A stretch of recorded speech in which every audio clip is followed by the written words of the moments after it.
How's it going, everybody? You are listening to the Nerd Appreciation Podcast, the podcast that brings you the latest nerdy news and geeky reviews. I'm your host, Lloyd, and joining me this week is Tony. He's been a part of my gaming group for quite a few years. He's a great guy, we have a laugh. He is an Irishman, but he does tend to slip between his British and his Irish accent, so don't get too confused. It is just two people in this podcast. I just wanted to mention that this podcast is a very, very small listener base, and I'd really appreciate if you guys could help me get the name out there. Just share it where you can. It would honestly mean the world to me, because I spend a lot of time in editing, pairing, and doing all the little nitty-gritty things for this podcast, and I would really, really like to see this go somewhere, and it just doesn't seem to be happening at the moment. Maybe that's a good thing, maybe it's not, but it would be nice to see some feedback, because I don't know if I'm doing anything wrong. I don't know if there are things I can improve on. When you're in your own little bubble, and no one's really giving you feedback, it's hard to see where you can improve. So I'd really like a review. If you like some of the sources and the topics covered in today's episode, then head over to nerdappreciation.wordpress.com. This is a new blog. I will be putting all sorts of things on there, including news, topics, show notes will be on there, and just general thought pieces. I'll be doing quite a bit on there. I've got a ton of ideas already, and I'm hoping that will be another avenue, because I'm actually really enjoying writing. I didn't really realise how much I actually enjoyed writing. So go and do that. Just give it a bookmark and just look out for content in the future. With all of that out of the way, let's get on with this.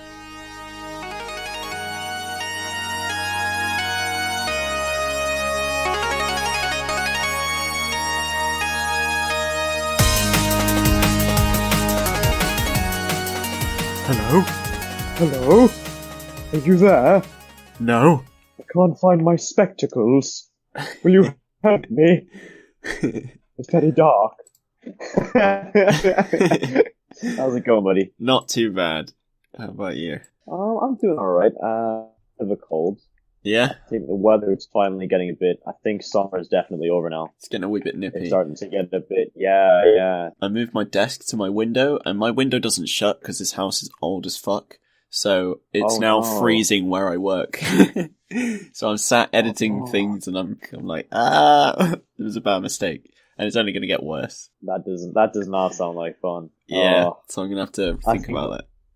I think we've been doing some last minute, rearranging as well, just to scrape up the room before college starts. So what were you studying again? Engineering? I'm going to be going into engineering, mechanical engineering. That's what I'm going to do. Yeah. I'm going to be going to LIT. I'm going to have to, how I was telling you a good while ago, and all the guys, I'm just going to be getting my accommodation, I'm going to have a room with people, the regular college. Yeah. What you'd expect from college. But I got screwed over by the system, and as did apparently thousands of other people, and we all have to commute now. It's fine for me because it's about a 40-minute drive, which is fine. Yeah. I have two other buddies going there. It's fine. We can carpool and we can all hang out more. But we all got the lower rates of grants, so it looks like traveling every day is the alternative. Yeah, it's not ideal for everyone. I still get the education. It's fine. It's fine. I used to have to get a bus. That's my nerdy area. I do love my engineering, how stuff works. I just become a handyman, really. Awesome. So are you ready for this podcast? You actually listen quite a bit, so. I do. I haven't listened to your and Matthew's one yet. Right, that was last episode. Yeah. I'm actually proud of that episode. Yeah. I'm quite proud of that episode, so give that a listen. No worries. Was the one before that the one with Adam? That was a very good one as well. Yeah. The one before, that was 2 episodes before with Adam. Oh, I might have missed one. Ooh. Yeah. So oh no! The one before that was with Laura. Oh, I missed that one. Ooh. Yeah. We spoke about Jude Law's arse and how nice it is. So definitely check that one out. Okay. I wouldn't say I've looked at Jude Law's arse, but he is some actor. His performance in Sherlock Holmes, oh my god. Yeah, he is good. Pretty good. Are we ready to get into it? Yeah, man. Yeah, I'm very ready to go.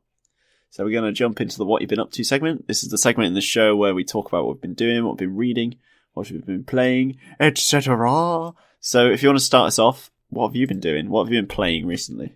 Playing. Okay. So of course I have my Xbox One. I just came out of my exam year, so I haven't had too much gaming time. Yeah. But now it's the summertime, of course. I have my Xbox One set up.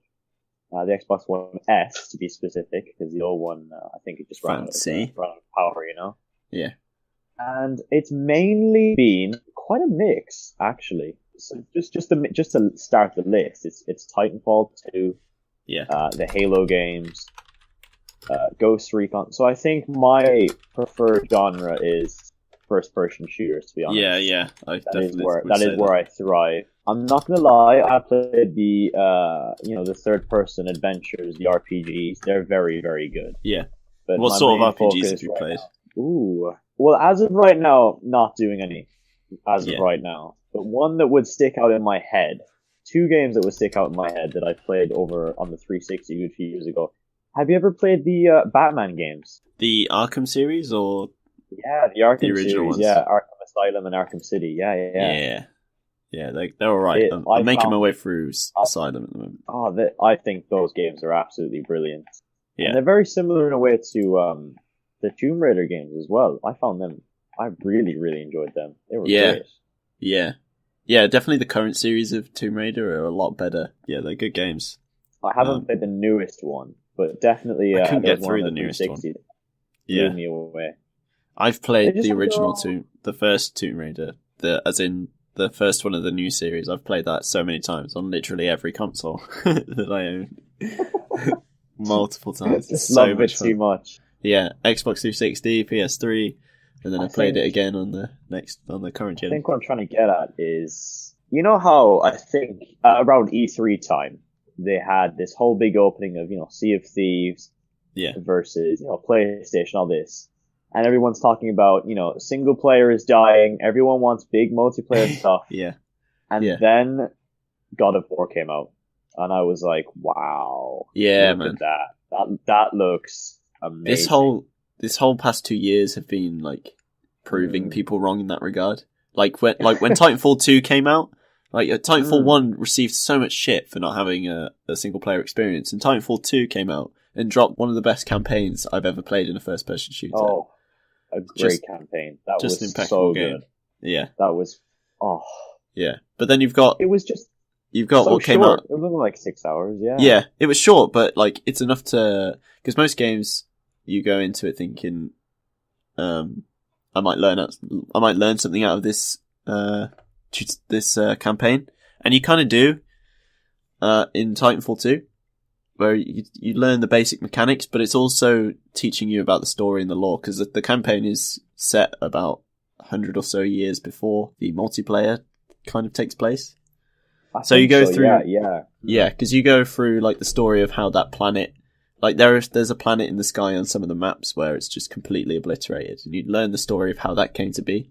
In fact, you're an active participant in it.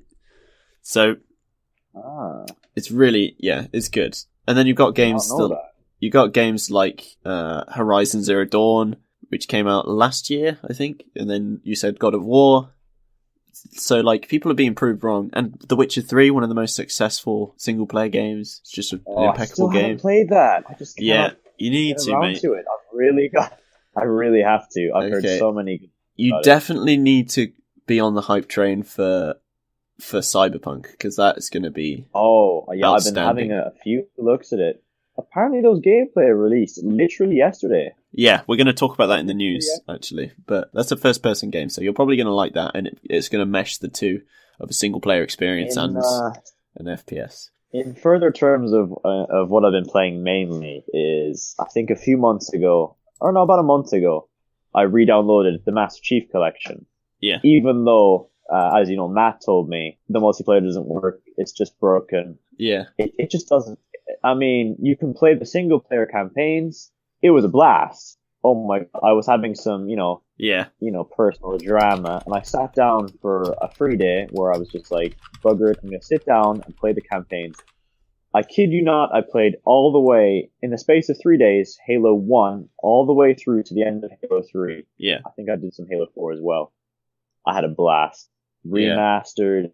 It was absolutely amazing. But the second I invited you, or invited someone off the LFG who was common interest in like Legendary or whatever, it just couldn't handle it. No. Even with a perfect internet connection, it's not having it. Yeah. But now, quite literally yesterday, I booted up the MCC. And there's a big update, the size of the actual game, just a whole refresher. Yeah. And as I was just telling you there, you can download specific parts. So you can download the campaign of Halo 3, the multiplayer of CE, Halo ODST campaign, or just bits and pieces that you want. And so far, it looks that the main menu looks, it doesn't look depressing anymore. Yeah, it looks a lot better. Beautiful. The cover art is beautiful. The Yeah. music sounds great. Now, I really like that even though it's 4 years later, 343 are kind of evaluate and fix this problem. And I really appreciate that. I really do. Yeah, that is good. I bought it just to go through the single player games. I've never been interested in multiplayer games, really. So yeah, I'm re-downloading it at the moment because I kind of need to get through. The only Halo game I've actually played and enjoyed is the first one. So I kind of need to make some effort with the other ones. Masterpiece collection. That's that would be a very adequate name. I'm not going to lie. But I was looking at a point one of the lads was making earlier. Is you might not have seen the cinematics for Halo Wars 2, and of course we all know the big fail that was Halo 5's big. I'm doing the thing with my fingers. "Quote unquote" big fight between the Master Chief and Locke. Yeah. It was a very slow pace.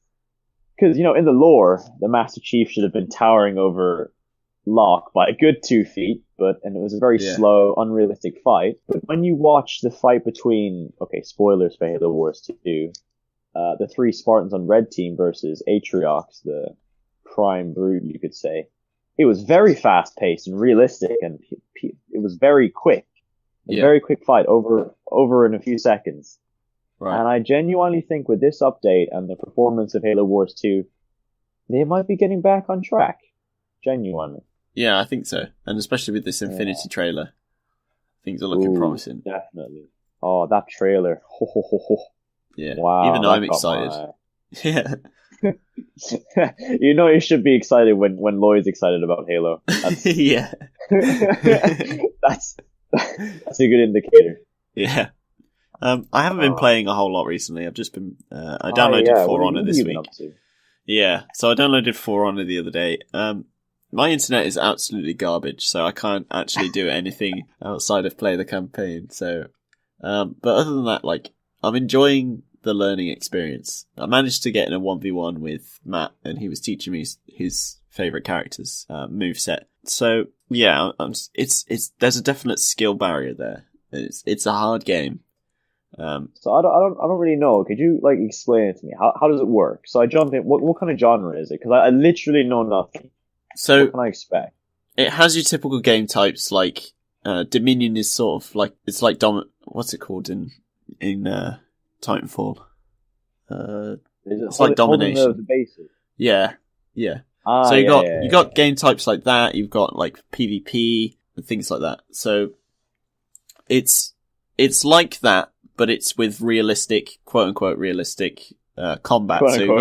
So you got you have to block, you have to pull off combos, you have to really be careful defensively. Each character is different. You get 12 different characters off the bat that you can play around with, and each one has a different moveset.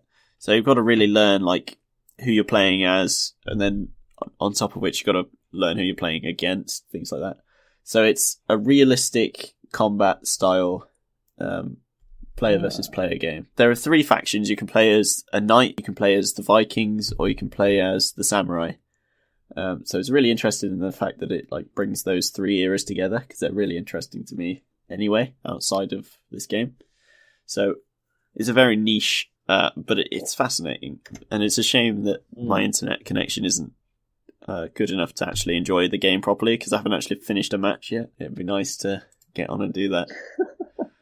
Hasn't even finished the match. Yeah. Hopefully you will. Hopefully. Yeah. Oh yeah, I need to get new internet. I need to have a sit down with my parents and get better internet. But yeah, that's basically it. I'm just trying my best to learn the ins and outs of the characters that I'm playing as at the moment. There's so much to customize as well. You look at the screen and you get lost in how much there is to do. there's just so much to customize, because you can have like armor sets and just like your typical like Destiny kind of RPG set swapping. Yeah. Everyone likes a fair bit of customization. Yeah, so there's all of that. And then you've got different emotes, you've got executions to think about, you've got ornaments which sort of provide buffs or show your achievements and stuff. So there's so much to take in, and I'm still trying to wrap my head around it.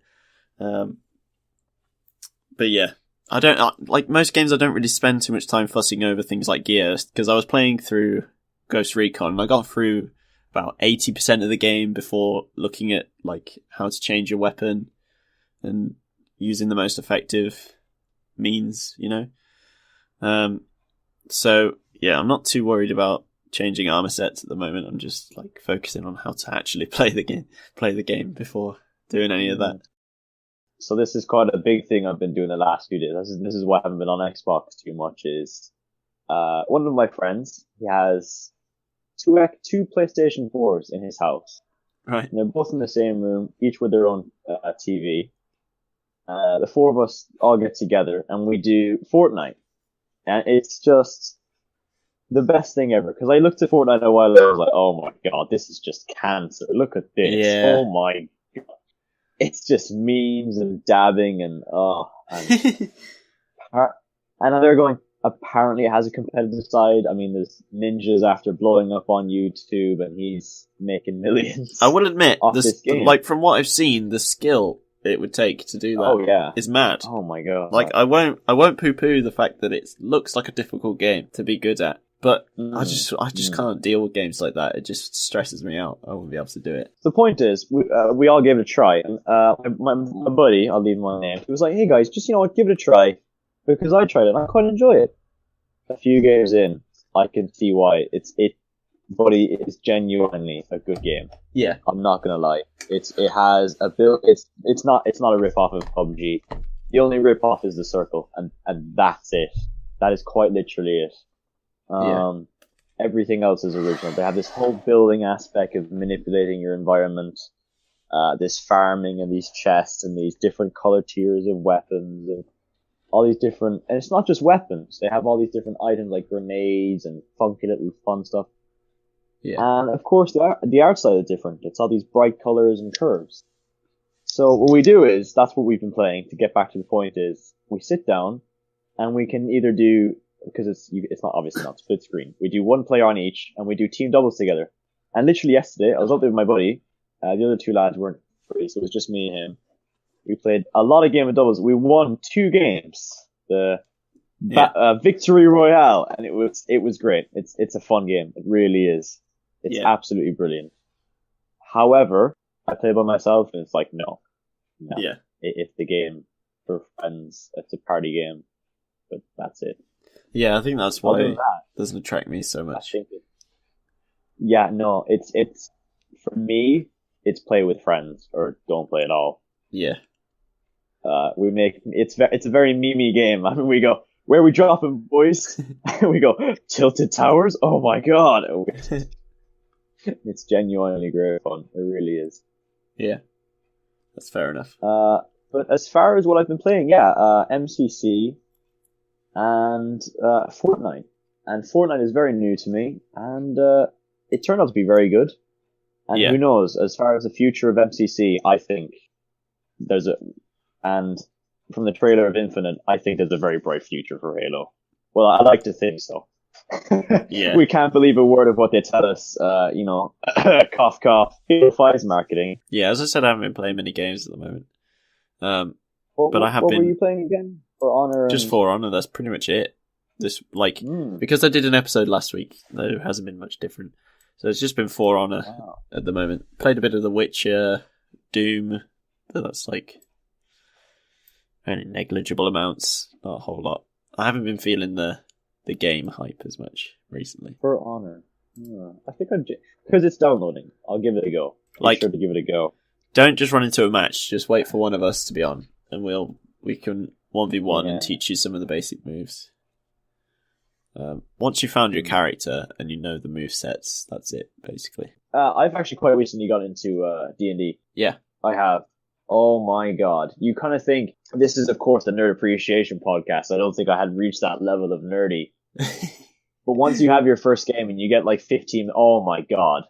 It just feels like the coolest thing ever. Oh, D&D is just amazing. I started off in a simple, 4 friends, we had our DM. We kind of had ourselves in a medieval Groundhog Day scenario. And it was the best crack I've ever had. We had like 3 or 4 sessions where we met up for like 6 hours, 5 or 6 hours straight, and just played. Oh my god. Hilarious. It's engaging. Like, I was kind of the guy sitting back like, I don't think I'm that much of a nerdy kind of, like, is it kind of cringy? No. Oh my god. It's so much fun. I'd recommend D&D to anyone. Holy Mary. As far as how complex, if you're kind of scared going into it, like, I don't know if I'm going to like this or not. As far as how complex D&D can go, you can have a sci-fi setting or a medieval setting, and I don't know if you've tried it before. I don't think we've ever talked about D&D, but if you've tried it before, I'd say you're the kind of guy to like it. I haven't played it, but I have built a world and a story that I want to use eventually. Oh, wow. My buddy wants to do it over Discord now because we can't meet up anymore because we're all going to our different colleges or whatever. I don't know if it will work. I hope it does. It should do. But it should do. But I don't know. I really like the idea of us meeting up at one of our houses. We have our few drinks, fast food or whatever. Oh, it's just a great experience. There's a guy in America who runs one of the biggest D&D groups, and he has loads of props and stuff, and he has people on Skype join him as well. He has random people just turn up and do one-shots with him. So if you do it on Discord, I'd be happy to join you. That'd be something I'd be interested in, because like the one reason I haven't actually played D&D is because I don't have friends. Oh man, no. No, I'm joking. I don't like to go out. I kind of have social anxiety, so that's the main thing that stops me. More extreme introvertism. Yeah. Is that the word? Yeah. If I had the choice to go out, I probably wouldn't. That's usually like... I think I am kind of an introvert in a way. I can be surrounded by people. I have great fun. I'm open. Not as open as I think I'd like to be. I'm a bit different when I'm by myself. But when I get home, I'm fairly, not that physically tired, but mentally tired. Yeah, so I get exhausted. Sit down, go on Xbox with you guys, watch a movie. I still have energy to talk to you guys. Yeah. But I think it's just the physical presence of sitting down in a bar or sitting down in a pub or a friend's house or whatever social place you are and talking to your friends. It can be because you have to read body language and, you gotta be presentable and you want to put across a good persona and also while keeping true to your own personality. But I find I can manage both. Yeah. I do know I have a friend like you they'll meet up for the social outings or whatever, but he gets home and he's just tired. He just has to sit down. I've been watching a fair bit recently, so I watched Red Sparrow the other day with Jennifer Lawrence. Red Sparrow. Oh yeah, I remember. I saw that earlier. Yeah. It's really. Is it good? What do you think? It's great. It is good. It's really gritty. Oh, wow. Like all the trigger warnings. I thought it was just going to be a cheap ripoff. No, it's not. No, it's very dark for a Jennifer Lawrence film, considering her Hunger Games in her repertoire. But yeah, it's about Russian espionage. It's really intelligently written as well. Like it's not like I don't know what to compare it to. It's really gory. There are some like vivid rape scenes and torture scenes. So okay. Yeah, don't go into it thinking, this is going to be a fun time. And no, it's not. This is dark. This is a really dark film, and it's really serious. Oh wow. There's one scene where Jennifer Lawrence's character gets blasted with water and they play heavy metal. And I was like, no, that would actually be sick. Yeah. I'd enjoy that. That'd be fine. The metal will make it better. Supermodel gets covered in water and she's wearing minimal clothing. Oh yeah. There we go. There's a lot. Very good. There's quite a fair bit of nudity. There's quite a lot of nudity in this. There's some very sexual, perverted moments as well. Sexual. Yeah. So it is dark. Don't go into this thinking it's going to be anything other than that. So yeah. There's quite a few twists. That some of them fall flat though. Probably because I wasn't paying attention properly. But yeah, for the most part, it is a great movie. Other than that, Gangster Granny. Have you ever heard of this? Gangster. What? It's what on did Netflix. You just say? Gangster Granny. Gangster Granny. Yeah, it's written. What is that? So it's written by David Walliams. It's basically about a granny who's seemingly boring and like normal, but her grandson discovers that she's a jewelry thief. Thief. I can never say that word. And she steals from things. She steals from like jewelry stores and all of that stuff. So yeah, it's pretty silly. It's written by David Walliams and it stars Miranda Hart. They play the parents. So yeah, no, it's great. It's really funny. I think I have a feeling it was a New Year's special or something on the BBC a while ago. But yeah, no, it's a great fight. It's a great crack. It's really funny. Who's in it? Who else is in it? There's only one I would know off the top of my head. Robbie Williams. Don't know if you know him from Take That. Oh, he's in there as well. David Walliams, Miranda Hart. Who else? Is it just me, or do I feel like a lot of singers are turned to acting? I mean, I don't know. I don't know. I think this is like a celebrity special. You know, they do sometimes on the BBC where they just have like some comedians and they have fun with it. It's not supposed to be taken seriously. They also had, Gavin and Stacey. I can't remember the name of the guy. It's the Welsh dad.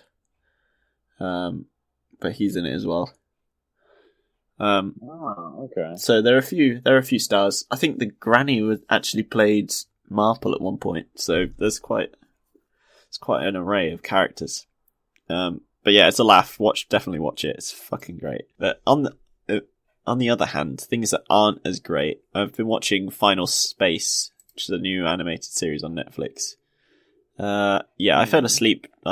During the first episode on 2 separate occasions. Oh, no. So yeah, that's never a good sign. I find it really hard to get through. Apparently, it gets better. I'm only watching it because David Tennant voices the main evil character. Oh yeah, everybody loves David Tennant. Yeah, David Tennant's great.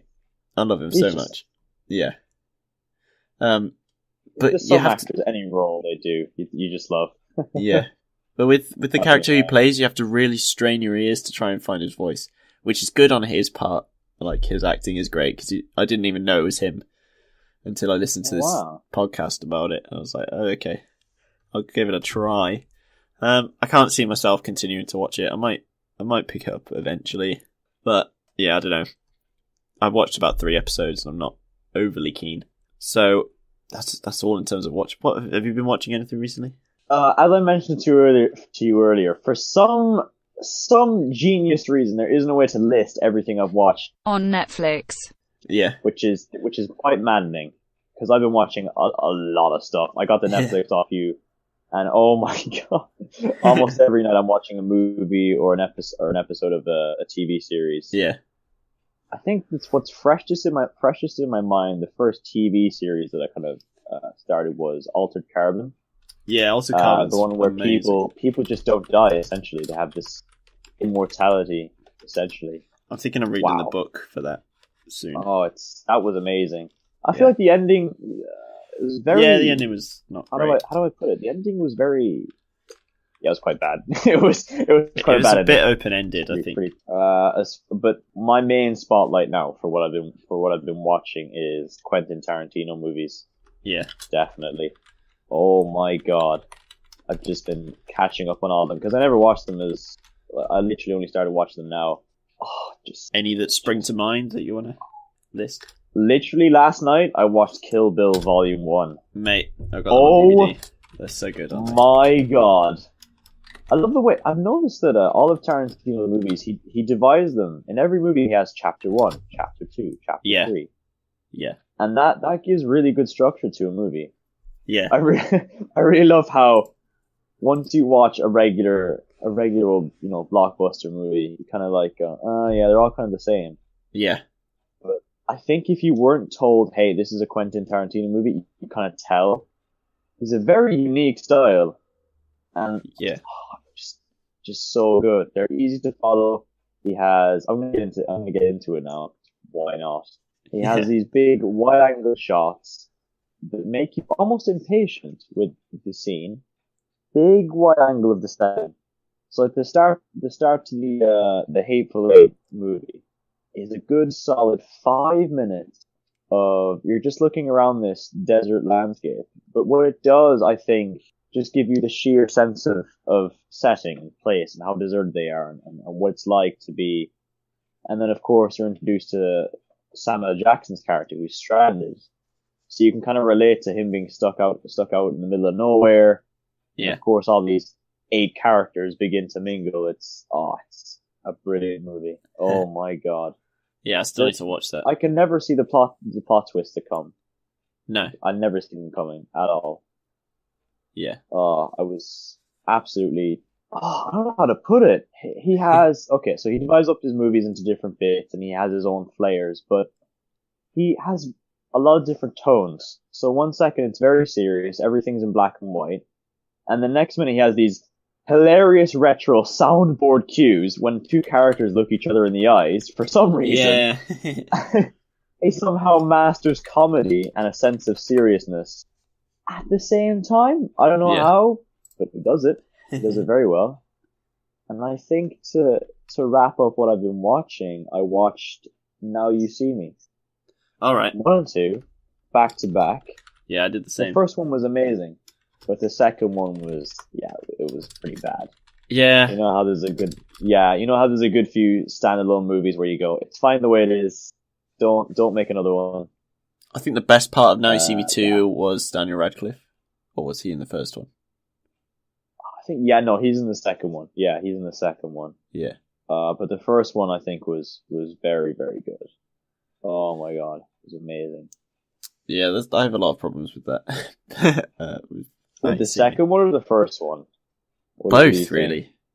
It's like, it's not even magic anymore, it's straight up supernatural bullshit. It's just straight up not possible. It's just kind of frustrating.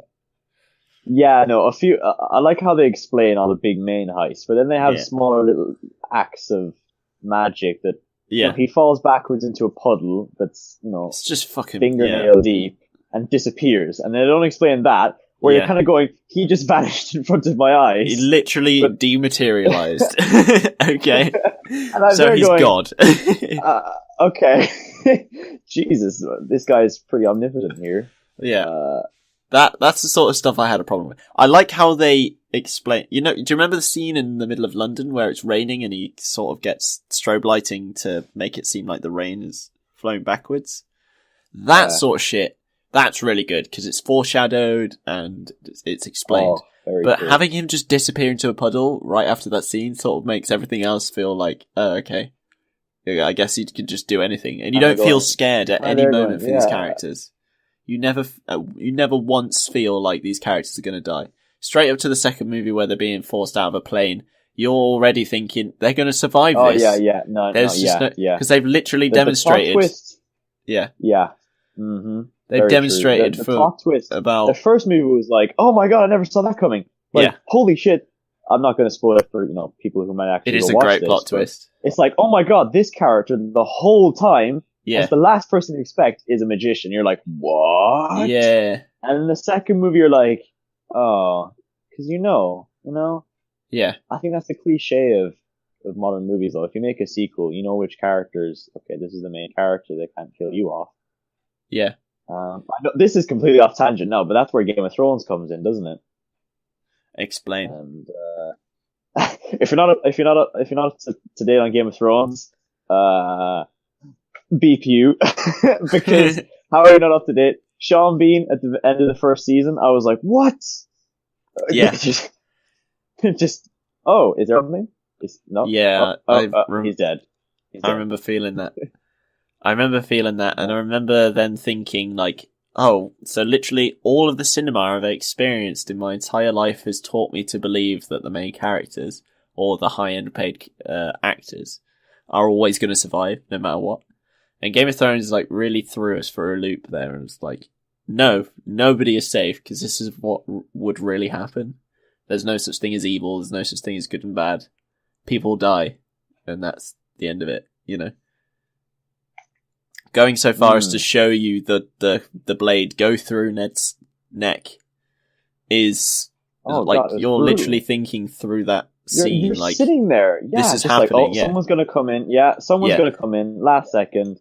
You're kind of sitting there like, oh well, this character's gonna survive. And I think the fact that they didn't cut away from that scene much at all. Well, they did. They sort of faded to black, but it didn't. It displayed that this is the end. It was showing in that scene that this is the end. This has happened. You've just saw the sword go through his neck. He's not going to get saved. This is the end of the episode.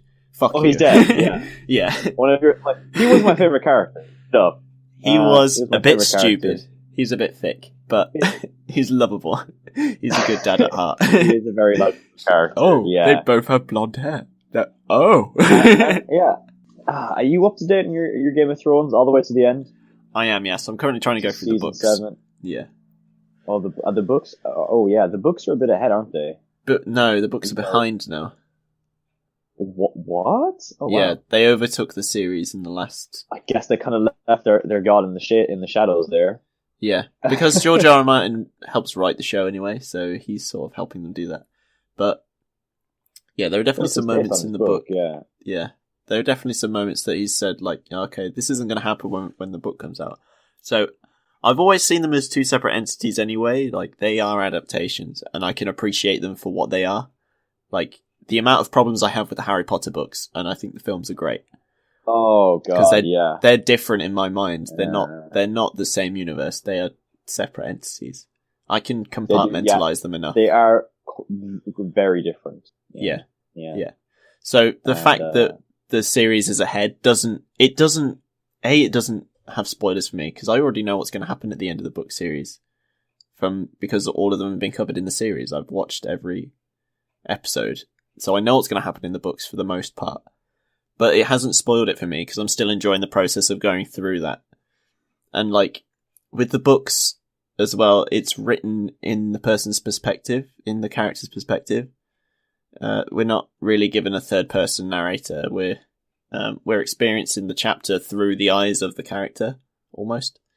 So that's a lot different than how it would be. Well, you can't do that on film. So I'm enjoying that process, and so I'm not worried about spoilers and whether the series is ahead enough or not, is ahead of the books or not, because they're two different things to me. I think for me, this is still keeping with movies and TV shows, is if both series are done, the book and the TV series or film series, sorry. For me, I watched the movies first because I can still appreciate the movies. Yeah, same. And then read the books and then still appreciate the books. Yeah. Whereas if I read the books first and watch the movie, I'll appreciate the books and go, wow, this is great. But then watch the movies and just completely do a diarrhea shit all over them. Yeah. Where this might be someone's hard work. I don't like doing that. Imagine you're a director, trying to make a masterpiece, and then you just go, oh, it's shit. Well, this happened in the books, and I don't like it. I think I said this in the first. I think I said this in the first episode, but when there's a film coming out and it's already a book, I watch the film first because an hour and a half is much less time than the several weeks or months it's going to take me to read a book. So I'm going to watch the movie first, see what I think of it, see what I think of the universe, and then I'll dive in. Then I'll spend my time and my money on expanding on that. I think the books, I feel like books still have a place. Definitely. But they're they have a place, but the market definitely isn't as big. Yeah. They still have a viable market of people that go, I love picking up a book, reading it, taking my time. It doesn't, damage your eyes because there's no screen involved at all. But it's not as big. You don't see as many. I feel like there's definitely more, movies and shows like being advertised over a book. Yeah, I agree. Yeah. I think if you were to take a census or whatever, or a survey of how much time do you spend reading literature on paper over on a screen, I think the screen will heavily outweigh. Definitely. just pure paper. That's what I think anyway. Yeah. Yeah. I had a point, but I've But I completely think forgotten it. I just remembered I just remembered my point is where kind of linking in with books is you even see it with the Halo series is Halo now has, well, not now, they've always they have a few books, the lore, the story of Master Chief, the Fall of Reach, a few different Fire Team stories thrown in there that a lot of people have actually bought. I was looking at the sales of them and how many people have read them, and God, some people have really invested in their respective, whatever lore they're interested in. So if people have their interest in, World of Warcraft or whatever, they go all in. They're very interested to hear everything. I think I might see myself in the future even reading a Halo book. That's what happened to me with the Witcher series. Like, I love the games so much, but the games are set way after the books are set. So I'm after. Okay. Yeah, because in the first game, it's not really a spoiler, but Geralt dies in the end of the books, the main character. It's not a spoiler because the first scene of the first game is you being wheeled on a cart. You've lost all your memory because you've been revived from the dead. So yeah, as I said, I never care about spoilers really. I enjoy the process of getting to that place more than I enjoy the destination. So I want to know how Geralt gets to, the end of his life, quote unquote, before he gets into the game series universe. So that's what I'm interested in. Yeah, kind of an origin story, you could say. Yeah, that would be interesting. Yeah. Yeah, it's always the journey and it's never the destination. Because, you might as well just read the last page and put the book down. There's no point. That's what the point of the book is. That's what the point of a film is. You're watching their journey. You're not watching where they end up. Otherwise, that's the most boring 10 minutes you've ever seen. It's not the grand finale of the dance or the orchestra's final play. It's because dance. Take the Martian. Song. Take the Martian for an example. He's going to survive. He's going to survive. Yeah. That's the end of the movie. He's alive when, it doesn't stop the fact that it's tense. It doesn't stop the fact that this is a tense movie. But watching him pull through this experience and be so incredibly human about it and actually come out of it alive, the journey to that place, the journey back to Earth. Oh my God, yeah, amazing. Is the film. The journey, not the destination. So that's my point. That's my 2 cents in the matter. That movie was amazing when I come to it's like it. I really imagine if Lord of the Rings was just the scene on the mountain. Like that. That's my point. We know they're going to actually take the ring back, but all of the story, all of the hours and days and months they spent walking to the mountain, that's the story. That's the book. Yeah, that's the film. Yeah. I do find that with a lot of hikes that I do when I go hiking up a mountain. Yeah. Take I don't know. I think the freshest one in my mind, I just climbed Croagh Patrick recently. Yeah. In Mayo. It was the climb that made it fun. I mean, I reached the top and was like, this is a really nice view. But, the multiple times where you fall over and, have to help somebody out. That's where it's at, really. So, have you been reading anything? I've only been reading one book for the past. I got it at the start of summer. I'm still finished it, but I read a whole solid chapter in one go, and then I leave it down for a week. I have been reading, I think very appropriately after his death, Stephen Hawking's A Brief History of Time. Yeah. He died in June, was it? End of start of summertime? Yeah. I picked it up. Oh my God. Have you read it before? I've got it on my shelf. I've read a bit of it. Oh my God, it's amazing. And I genuinely hold a keen interest. I wouldn't pursue a career in it because I'd rather be on the boots on the ground, kind of doing the handy stuff. But oh my God, when you think a lot about the universe and how it operates and how it works, and you're kind of going, oh guys, this is how this works and this way. But no, this is the whole new level. This guy's mind. I mean, it's kind of touching almost because this guy has recently passed away, and you're reading his thoughts and he puts in his own opinions, and he thinks, this is what I think. He's one of the most, he's definitely one of the more prolific science communicators. He's up there with Neil deGrasse Tyson. Richard Dawkins to some extent. Neil deGrasse Tyson, he's popular because he's very good at teaching. Like, Yeah. He's a born teacher, I think. Yeah. And he's done his own research and but I think Hawking definitely contributed more. Yeah. You know, with his whole black hole theories and how gravity works and time and his opinions of how everything works. There's a whole section I'd like to talk about a small bit where I was talking to at the start of 5th year physics, my physics teacher was like, oh, the 4th dimension is time. And you kind of accept it like, you know, you have your 3 dimensions, then you have time. Yeah. But when you think back of how Einstein put it, I mean, space is time. That's why there's the saying space-time. It's not a saying. Space and time, they're the same thing. I mean, when there is nothing, there is no space, there is no time. That's the end of time. And when the universe began, that's the start of time. And to picture it better in your head is, if you have a very dense planet, time passes a lot slower. And then if you have a less dense planet, like, you know, the sun has this great big gravitational pull. Or no, that's a better comparison, is a black hole. Yeah. If you get near to a black hole, time, because there's so much more mass and it's denser, there's a lot more gravity, time's going to pass a hell of a lot faster, because you could be around a minute, and it could be 1,000 years a few kilometers out. Yeah, so it's compressing on space they're a lot. Quite literally the same thing, space and time. Yeah. And I was sitting there reading it in my back garden like, whoa. Just cue the meme of mind blown. Yeah. God. I've always been interested in relativity. It's always fascinating. Yeah. He really simplifies it down. It's an understandable book that I think anyone can approach. You can kind of have a basic understanding of 1, 2, 3, A, B, C, and you can follow it. Yeah. I think I'd recommend it to anyone. And that's what I've been dipping my nose into every now and again. And I'm enjoying it. I'm not even done yet. And I'm enjoying it a lot. Yeah.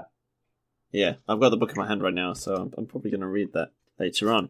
I have been reading... I've only been reading 2 books really at the moment. I've been reading through Norse Mythology by Neil Gaiman. I can't put this book down. I just love everything about the Norse myths. Even from like a really early age, I've always been fascinated with Vikings and Romans and stuff, those sorts of things. So yeah, I'm going through that. That's interesting. And I've also been reading David Tennant's biography. It's written by Nigel Goodall. Oh wow! Yeah, so that's interesting. It's about his time as the Doctor. I can't remember the name of it. Let me just grab the book. I'll just grab the book. A Life in Space and Time by Nigel Goodall. Wow. So far, it's all been about the passing of his mother and Kylie Minogue. That's about as far as I've got. Kylie Minogue? Yeah, because she was in the Voyage of the Damned episode, the Christmas special in 2008.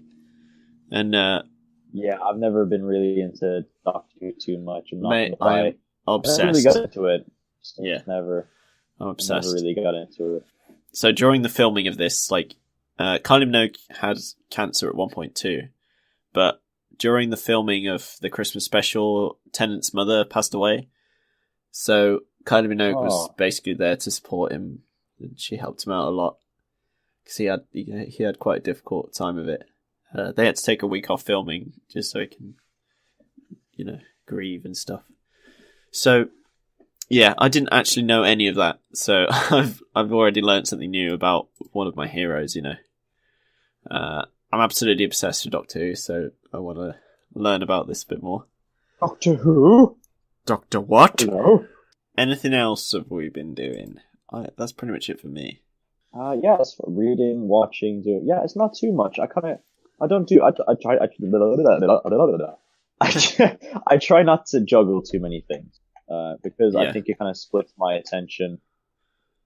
So I take a day to play through the Halo 3 campaign. I take a good 2-hour session to just sit down, read the book.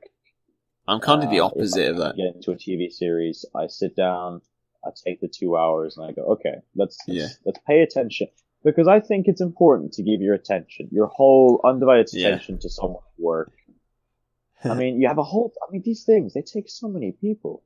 It's ridiculous. I mean, even the most simple TV shows like, Coronation Street, they take, they have all the different camera setups and makeup crews, and there's a lot of work put into it. So I think you kind of owe it to people to give them your attention.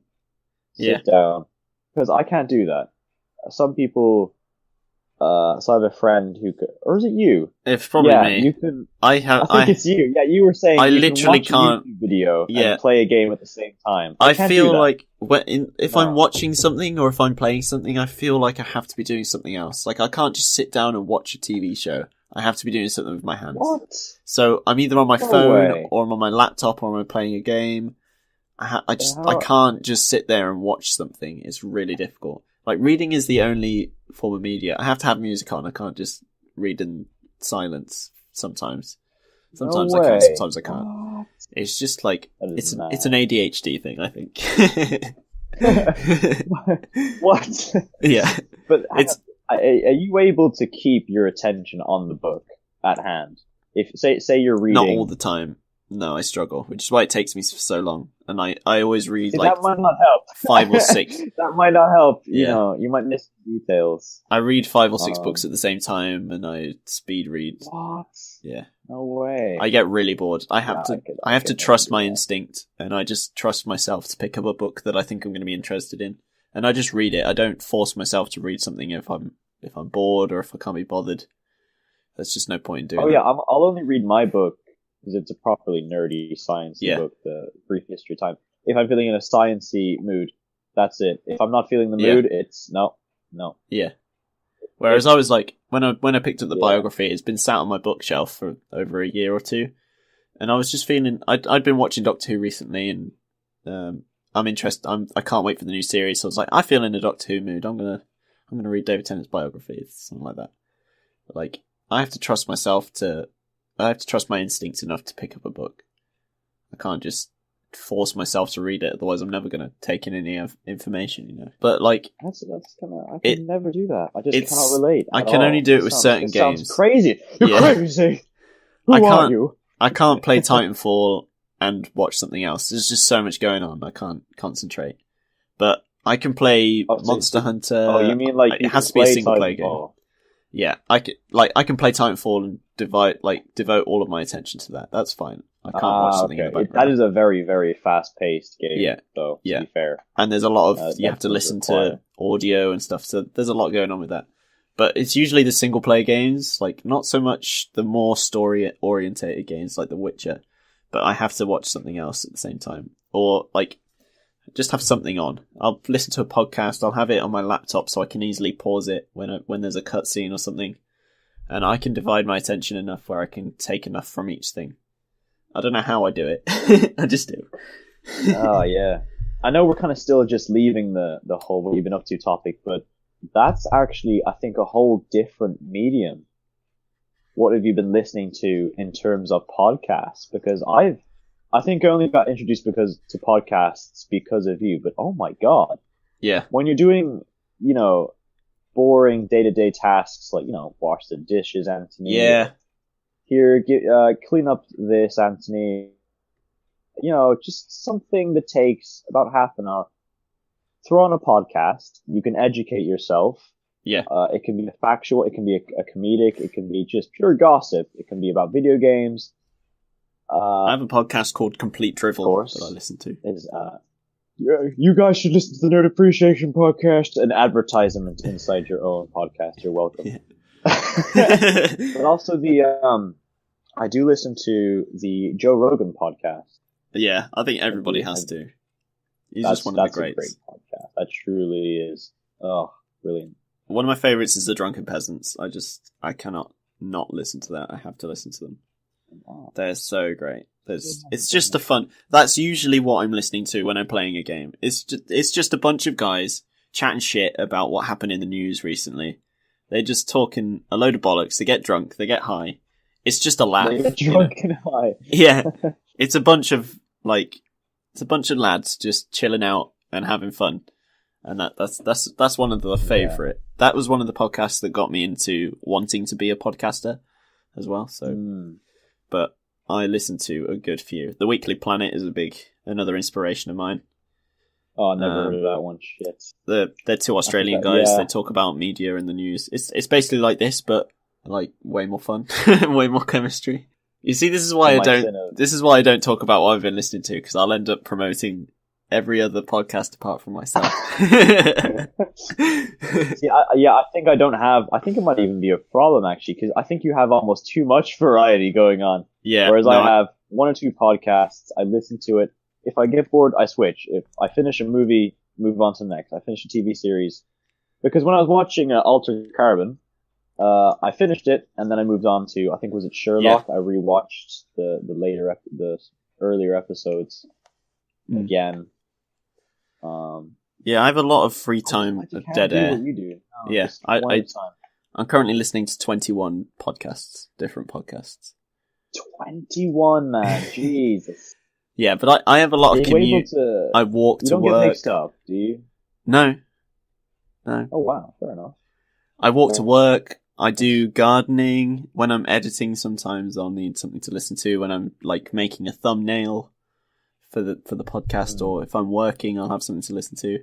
There's a lot of silent time, so I'd rather be filling that time. Everybody does, yeah. Everybody has, I mean, it's just part of being alive. I'd rather be filling that time with information than nothing. Yeah. So that's mostly. I almost find myself doing it too much. Would you ever find, like, I think even last night, I think it was Now You See Me 2 last night. And I was up till 2 watching it, and it was fine, it was good, but I think it's straining, genuinely. Yeah. I can feel it in my eyes when I get up in the morning. It's just not good. Too much of anything is good. Too many Cocoa Pops and you become a Cocoa Pop yourself, my Mary. You're not used to... No, she's still alive. But like, I do find myself, especially in the past year of, exams and whatever, really, really missing going hiking, going outside, going camping. Yeah. Taekwondo, because mainly due to the school exams, I had to drop Taekwondo, I had to drop athletics, all these clubs, drop them for exams. Yeah. I think the real harshness was Taekwondo, scouting, athletics, hiking, a lot of social days out at the weekends, gone. Just study. And it's quite a toll, really. But I think it is useful to come back in the evening after a day of, well, in your case, after working, in my case, after school or whatever, sit down and play a game rather than sit in front of a screen, because you're engaging actively. Yeah. You're not just sitting there. So on the way home, you can listen to a podcast. You get home, and then you get home, you can sit back and play an RPG. You can do multiplayer for feeling very engaging. Yeah. And it's not too bad, Excellent. So I think that's it for the What You've Been Up To segment. Yes, definitely. Yeah. So definitely. We're going to jump right into the news. In the news this week, there was recently a shooting at a Chicago Pizza after a Madden tournament.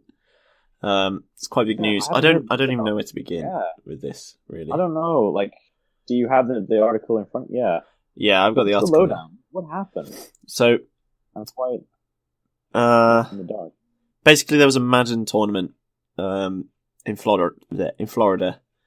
And this guy lost, apparently, and he proceeded to then shoot people.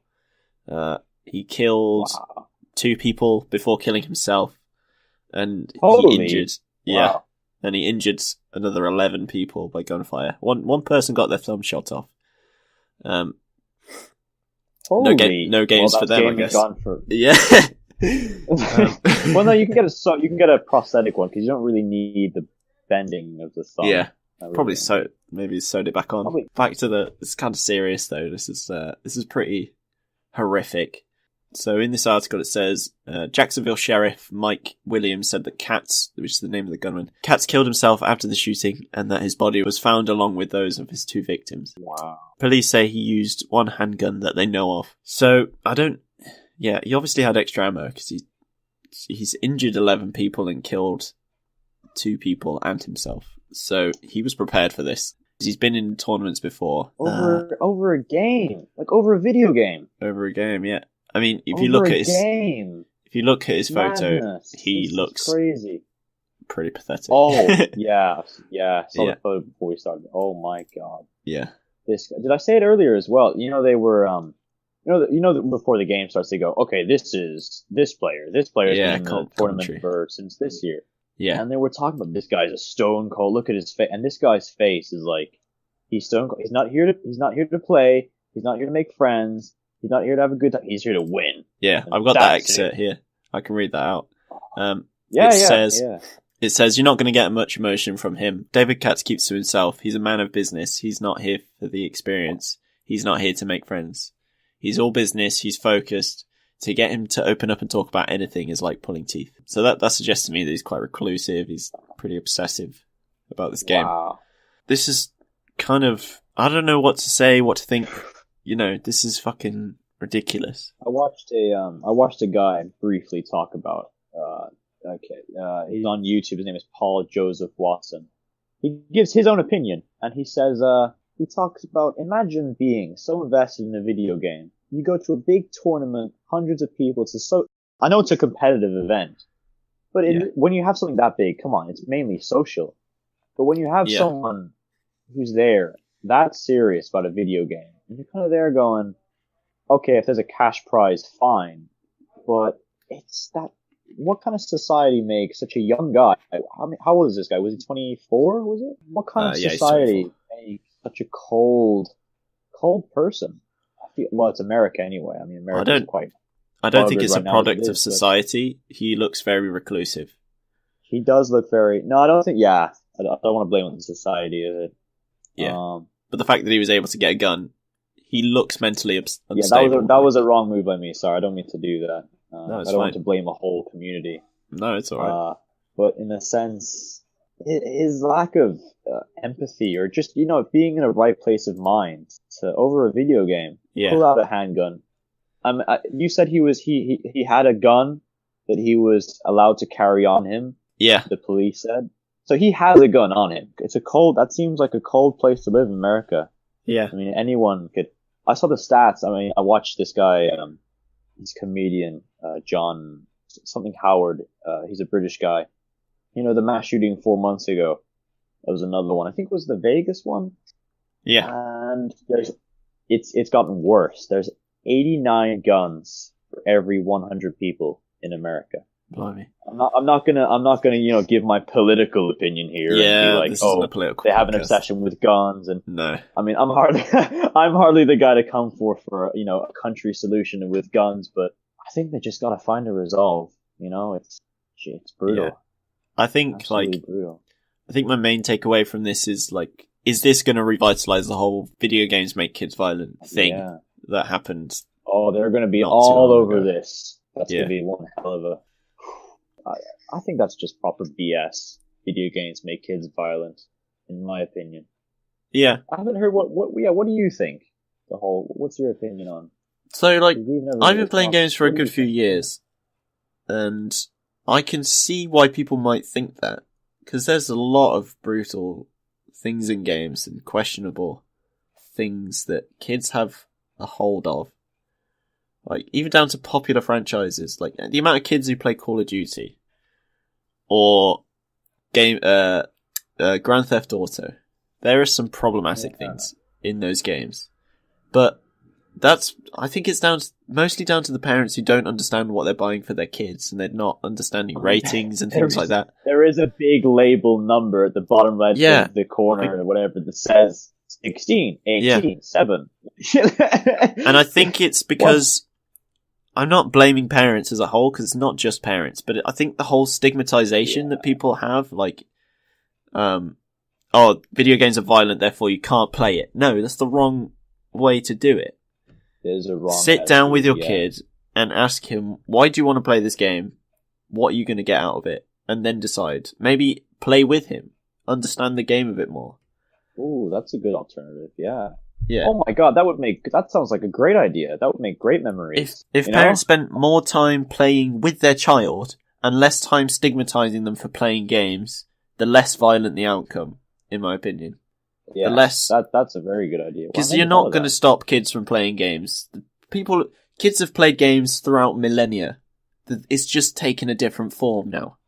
It's now online. It's now with your mates, even though they're not in the same room. So nothing has changed. Yeah. The amount of violence that happens on a football pitch or a rugby pitch, it's no different than in a video game with a kid screaming down the mic. Those same things happen.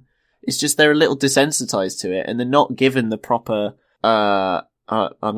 Training isn't the right word. They're not guided properly to how you should react. Yeah, Because if you're on a pitch, you're learning to be part of a team, you're learning to play well, and you're learning to lose, not just to win.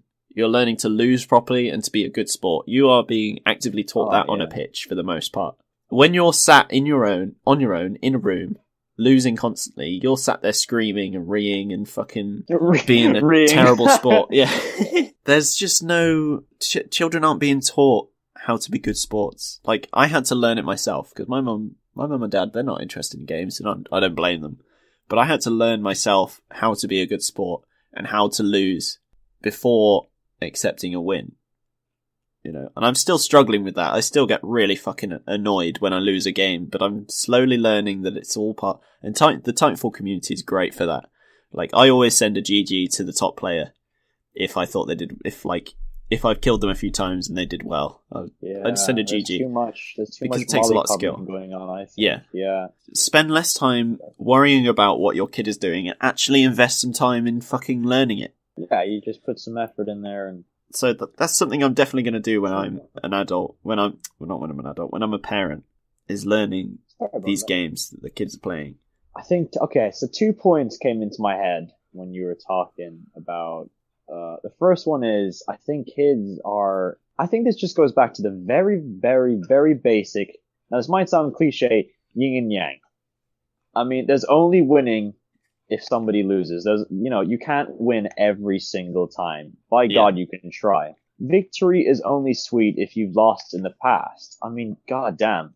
Like my soccer team, when we started off as in 2012 or something, we lost so many games in a row.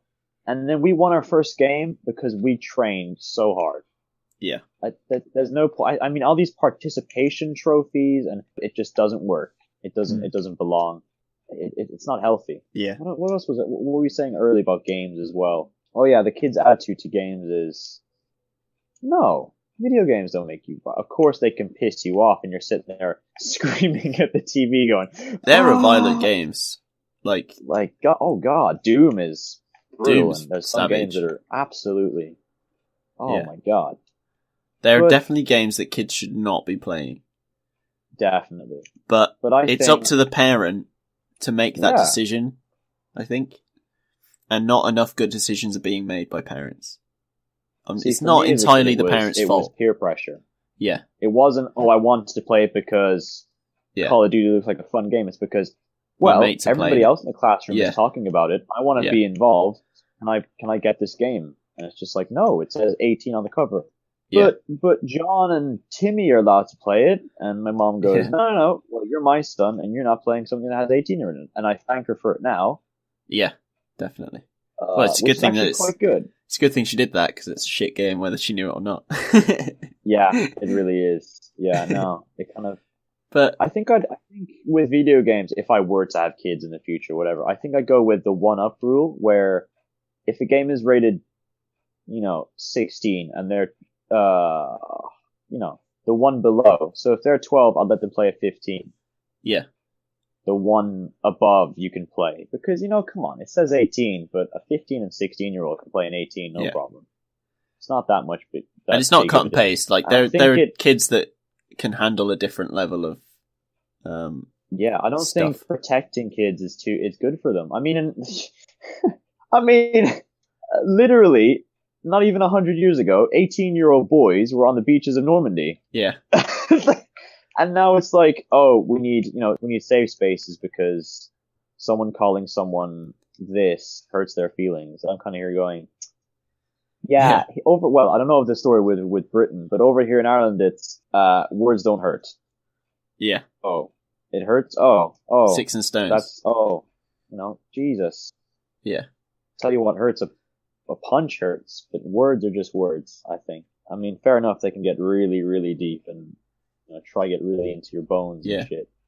Fair enough if they got you, but I think you just gotta take it, because there are people who are out there just to, Yeah, and people are allowed to be offended, but don't put that on other people. They shouldn't be offended for you.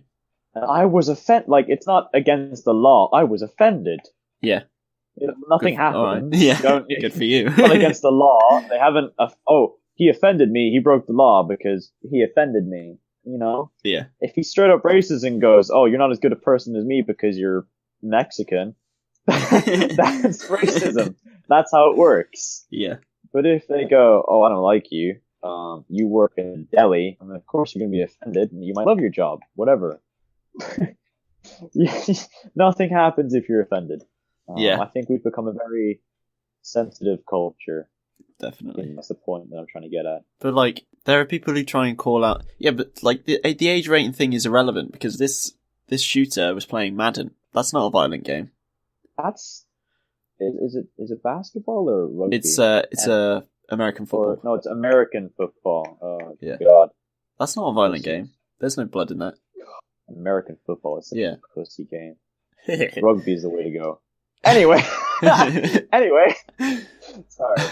Yeah, so I don't really have an opinion on this whole thing. Like, when I was thinking how I was going to say this in the podcast, it started out like, I don't want to say his name, I don't want to disparage him in any way, I don't want to... But then I was like, no, fuck it, this guy is a piece of shit. He obviously was damaged, and unfortunately he fell through the cracks, and no one was there to, like, foresee this.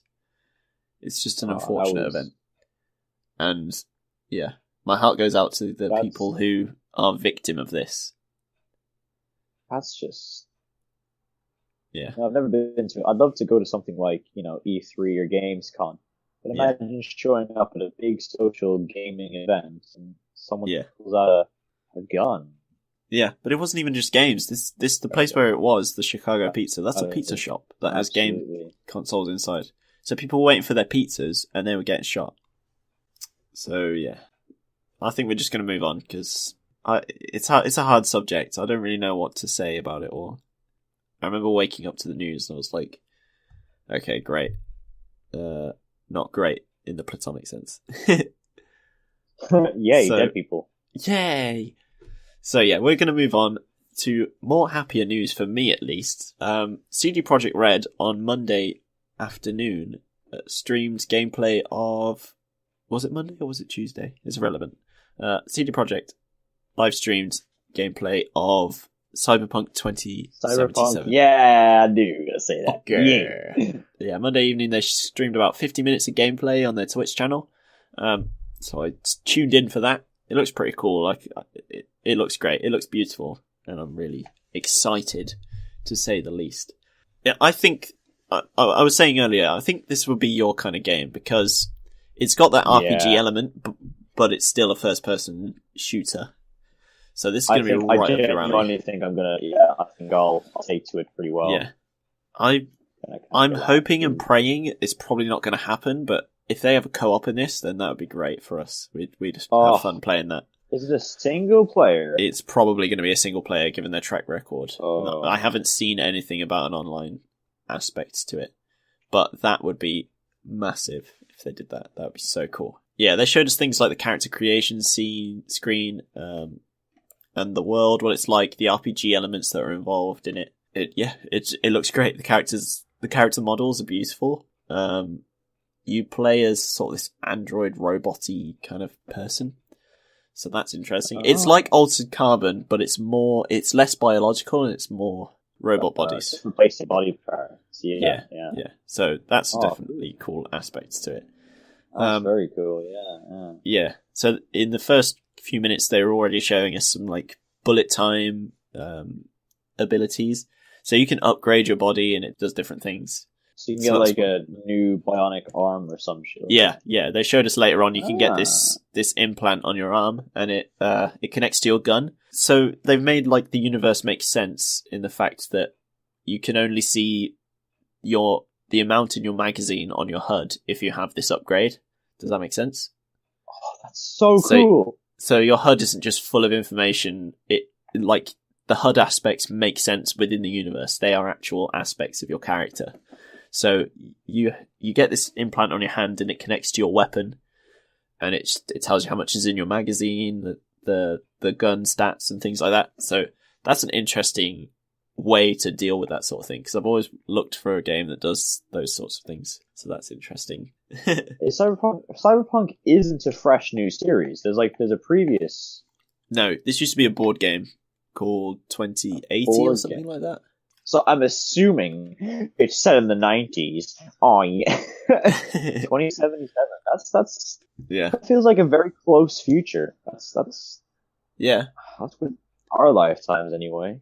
CD Projekt tend to pick up universes that are already established. So they obviously did The Witcher, which was a series of books beforehand by a Polish writer. Cyberpunk was previously a board game, and they've implemented a lot of the board game aspects into how the game works, because the way the board game, or the way it's been explained to me, is kind of like D&D, but sci-fi. A little bit. D&D, but sci-fi. Yeah, which is cool. So from this, it was 50 minutes of gameplay is a decent amount of like gameplay. So we got a fair look into how the universe works. It's sort of like have you seen Judge Dredd and Total Recall, those sorts of films? I've seen Total Recall. I haven't seen the Dredd one. No. Yeah. So is that good? Is that watch Total Recall? I'm gonna have to rewatch it, Judge Dredd. I'm gonna have to watch that again. But I got a lot of vibes from this game that it's sort of inspired by that. So, because there are sort of things they call them mega structures or mega complex or something like that. Wow. They've got that exact idea inside Judge Dredd. But yeah, this universe looks incredibly deep. Like, I do like when there's a nice deep lore and universe to explore, because then it kind of sets up other games. So I think a good example of that is Halo, in a sense that you can have Reach and ODST. Completely separate games that tap into the lore and are relevant, and it's still very popular games. Yeah. Like, I can't wait to play the CD Projekt have always done incredibly deep games. Like with The Witcher, that's one of the most lore-heavy games I've played, definitely. Wherein it actually references it inside with just like tiny bits of dialogue that you could miss, or even down to scenes that might happen. You might walk past it on a normal basis, but almost everything has a story in The Witcher. There's loads of little instances like that. So that's CD Projekt right up to the T. That's their jam. That's their niche. So with Cyberpunk, I am fully faithful that this is going to be a very deep universe. Yeah, I don't know what to expect. I think, obviously I haven't just talked about it now, but I think gone are the days of, going into a game shop, looking at a cover and going, this looks like the kind of game for me. And you just read the description on the back and you kind of look at it up and down and you go, it's on this console. Yeah, I think I'll bag it. Yeah. It's like a tenner. I think those days are long gone. Yeah. Long gone. Everything now is, you gotta research the hell out of the game. You gotta look around, ask friends. I think word of mouth is highly underrated right now, which is a very bad thing for if you want to sell a game. But it's just, people are you just don't know if a game's going to be amazing or utter trash. Yeah. Yeah, it showcased, in the original trailer, we saw this thing called the Mantis Blade, well, we now know it to be called the Mantis Blade. They showed off that a little bit. There's a really grim takedown. I've sent you the video, actually, if you want to give it a look. Ooh. There's a clip right at the end. I'll get you the timestamp. Let's have a look. Yeah, I can. I'm only playing campaign, so I can pause whenever I like. So about 42 minutes in, they showcase the Mantis Blades. And honestly, the takedown is pretty savage. It looks pretty cool. I'm watching it right now. 42 minutes, is it? 42 minutes and 47 seconds. Oh, wow, cool. It's sort of like an enhanced mobility-esque vibe to it. Or especially this weapon in particular. Shit! You seen it now? Oh my god, this game. Do you want to explain what you've just seen? Yeah. After looking at that little snippet, oh my god! Oh my god! Go on, explain in your own words. It almost has the preparation of a Batman game. Yeah. The visuals are just amazing. It feels very tactical, which I like. I like having.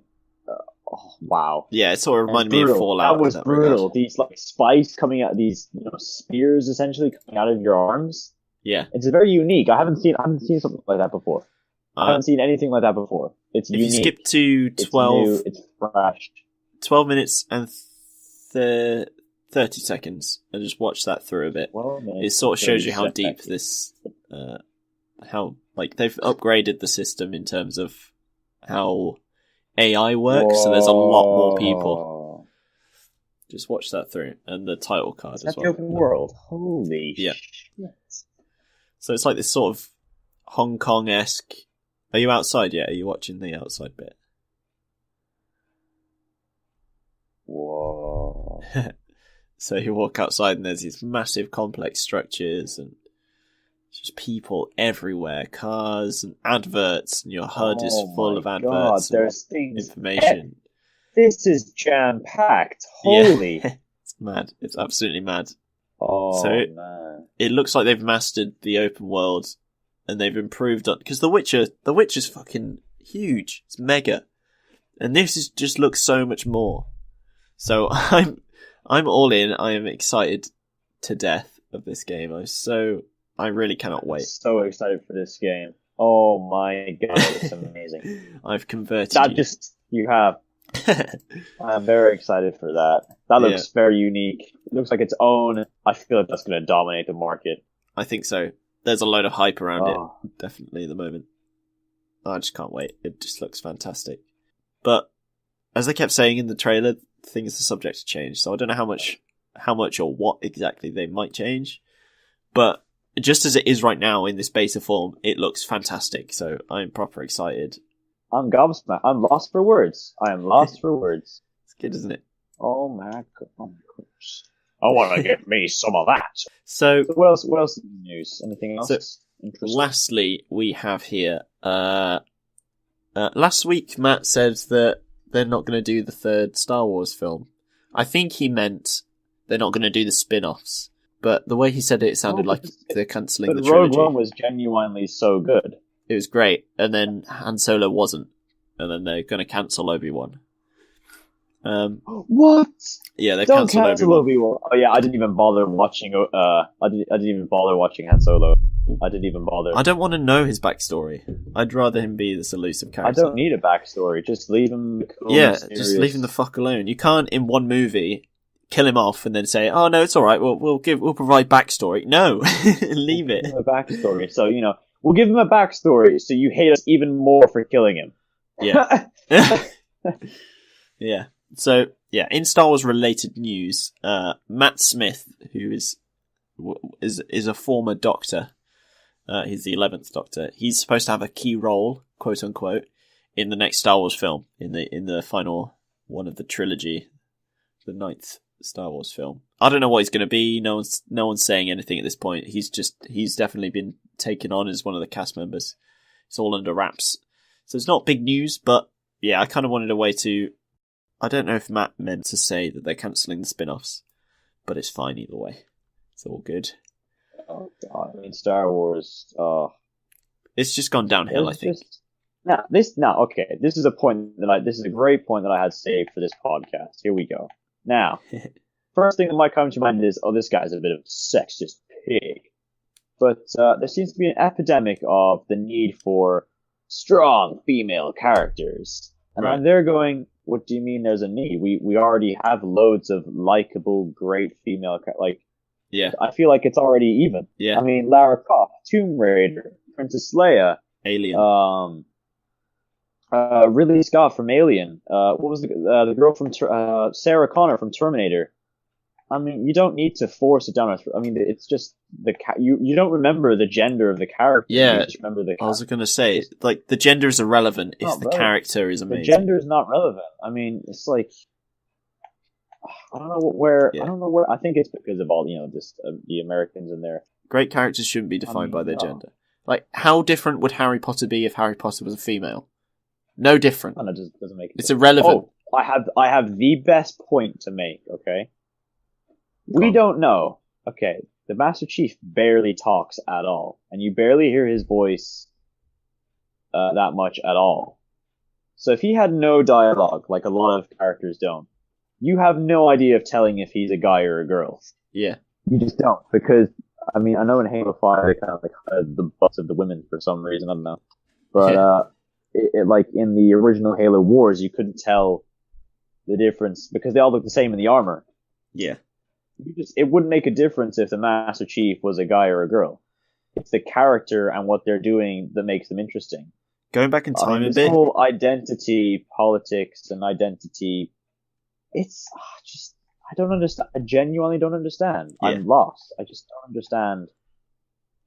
Going back in time a bit, if you think about Metroid, the main character's female.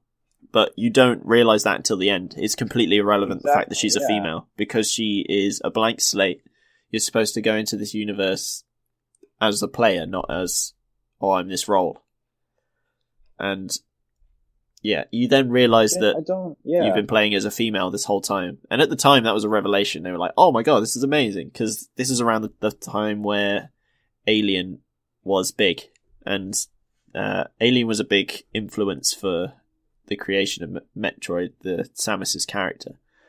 So, if that's been going on since the 80s, what the hell are you talking about? We need to now do this. It's already happening. America, but I'm seeing it leaking into Ireland. I had a few. I'll obviously leave them nameless. I had a very brief scenario. This is a bit of golden gossip from the school days. Oh yeah, where we were talking about. I was talking to this kind of crazy girl who was like. She basically, she was saying to me, "Oh, I can't say to a girl, oh, you look really nice, or that this part of your body looks great, or you've a nice backside, or whatever." But a girl can say it to a guy, no problem. She can say, "Oh, you've a great pair of abs, or a great pair of what's it called, pecs."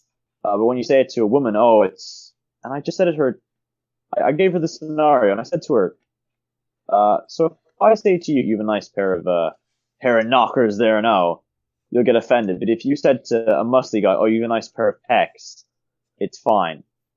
And she went, yeah, it's fine for this way and that. And even in simple things like arms, or like a girl's pair of legs, or a guy's pair of legs. And it's just the double standard is there. I don't see. Yeah. There's so much shit going around. And I don't. To keep it relevant to the podcast, I don't want it leaking into the video games. No. I just don't want that. I think story and characters should come before, like, the identity or the gender, or it's just irrelevant, or the race or the religion. It's not relevant if it's a story. It's just not the point. You're missing the point. If the story is about that, if you've got, like, here's an example. There's a book I'm reading called River of Teeth, and one of the characters, they don't have a gender. They refer to them as they throughout the book. And it's not explained upon. That's good. You don't need to. It's not shoved down your throat other than the fact that it says they. Yeah. And the character isn't defined by gender. And that's fine with me. That's okay. There's nothing wrong with that. It's just the same as saying he or she. Saying they is the same thing. So refer to yourself as whatever you like. It doesn't change your character. Build on the character before you build on like the nitty gritty, the facts of this person, because that's not what defines a character. Like if Master Chief was a female, it wouldn't matter. It's irrelevant because Master Chief the character barely talks as it is. Yeah, it just would not make a difference. If The Witcher was female, here's a different example. If The Witcher was female, that wouldn't make sense within the universe because Witchers are generally male. They are taken from their families as boys. Generally. Yeah. So generally. Because, like, you say that on one hand, but the main character is a male and adopts a girl and trains her to be a witcher, to be a monster hunter. So I can understand how bewildered you are, same as me. It just doesn't make a difference to me. It genuinely doesn't. Gender should never be the forefront of the character. There are, of course, exceptions, but it shouldn't be like, I don't know how to expand on that. I think I've made my point. Yeah, I think we have made our point. Yeah. So that's it for the news, really. Nothing else. I just read on BBC. I don't know anything about it because I literally just found it before we started this. But in China, they've banned Reddit and they've banned Monster Hunter, the game, because it's too violent. Apparently, like it's one of the more PG games I've played. Definitely, there's no blood or anything like that. Hey. Yeah. So, yeah, I don't know anything about it, so I'm not really going to comment on it. But that has happened recently, within the last 2 weeks. China's fucked. They have such control over their media. It's kind of ridiculous. It is such a dictatorship. I'm open to the idea that media in every country is controlled. Yeah, but this is like viscerally chokeholded. Oh god, yeah. This is North Korea level corruption. This is North Korea level, yeah. Oh god. China is not a good place in terms of that. It's just it's a bit backwards. Very big lack of empathy in the world. Yeah. So, me, myself, and I. That's about it for the news. We shall move on to the releases. There's not a whole lot coming out at the moment, but one of the bigger ones in the movies recently, there's a film called The Happy Time Murders. Do you know anything about this? Happy Time Murders? Sounds familiar. So basically, it's Muppets for adults. Basically, it's pretty. Oh yeah. Hang on. Yeah, I saw the trailer. Yeah, man. Oh, that looks good. I don't know what I think. I don't know if I want to see it. It looks very raunchy. Yeah, it's a very adult movie, definitely. But it's in the news a lot. There's a lot of advertisement going around at the moment. So that's pretty big. That came out on the 24th, so last Friday. Yeah, I'm probably not going to see it, but it looks cool. Hold on a second. Did you say you went and watched, what was it, Mamma Mia? The new Mamma Mia? Mamma Mia is a masterpiece of cinema. Oh my god, was it actually? You genuinely, oh man. No way. It was fun. It's not a serious movie. It's just, you could go there to have fun. I wanted to go. My grandmother, and their friend went to watch it. And they were like, oh, it was lovely. Oh, Jesus. It was great. It's an inspirational movie. And I like ABBA to some extent. Oh, and I haven't spent much time with my mum recently, so it was a ladies' night that I was invited to. I could have gone with them, but gone and watched the Ant-Man and the Wasp yet. Because that's the only one that I'm not up to date on. Right. Yeah, same. I didn't. I went to hang out with the lads and play Fortnite, which I'm happy with that decision. Fair enough. Really, just slicing and getting out. Yeah. I really want to see Ant-Man and the Wasp. Yeah, it's been same. out for a while. Still haven't seen it. It's like, how could I be a Marvel fan and not, Yeah. It's a bit embarrassing almost. It's supposed to take place just before the finger snap. Just before, after Civil War. Yeah, it leads right up to the finger snap in the end, towards the end credits. Oh no, does it? Oh. Yeah. So, but yeah, Happy Time Murders. It looks alright. I'll probably watch it eventually, but it's just not my kind of genre. The adult puppet thing, I can see the appeal. Like, what was that other movie? Team America. It's fun, but yeah, I can't really watch it more than once. I don't know. It's just a bit too on the nose for me. It just makes me uncomfortable. Me either. I'm kind of looking at it like, meh. I'm not into films that straight up make me uncomfortable for no reason, So, I don't know what I'm kind of looking at it like, yeah. We'll see. Side, yeah, we'll see. I'll keep an eye on it. But it's not pulling me in at the moment. Amazing. If it gets amazing reviews, probably in. Yeah. I mean, it's been out for a week already, so there should be Jeremy John's review or something we can watch. Oh yeah, that guy. Yeah, He he's did great. some good, genuine reviews. Yeah. Yeah. But other than that, last week, a film called Axel came out, which is something I've spoke about in the podcast before when I saw the trailer.